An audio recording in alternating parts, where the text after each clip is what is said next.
नमस्कार.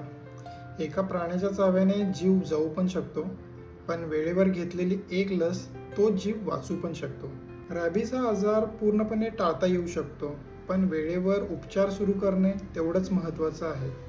प्रत्येक प्राण्याचा चावा हा एक मेडिकल इमर्जन्सी आहे आणि तो कुठल्याही घरगुती उपचारांवरती बरा तो कधीही दुर्लक्ष करून पण चालणार नाही.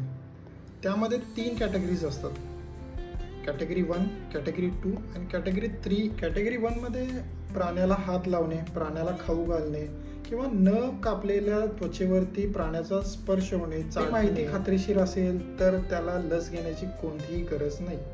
कॅटेगरी 2 मध्ये रक्त न येणाऱ्या जखमा, किरकोळ स्क्रॅचेस अशा जखमांना रेबीज लस घेणे खूप आवश्यक आहे. महत्त्वाचं म्हणजे कॅटेगरी 3. कॅटेगरी 3 मध्ये स्राव होणारे खोल प्राण्याने घेतलेले चावे किंवा खरचटणे, म्हणजेच प्राण्याच्या तुंकीचा संपर्क आपल्या डोळ्याशी, तोंडाशी किंवा जखमेशी होणे. या कॅटेगरीमध्ये आपल्याला रेबीज लस घेणे आणि त्याबरोबरच रेबीज इम्युनोग्लोब्युलिन घेणे खूपच आवश्यक आहे.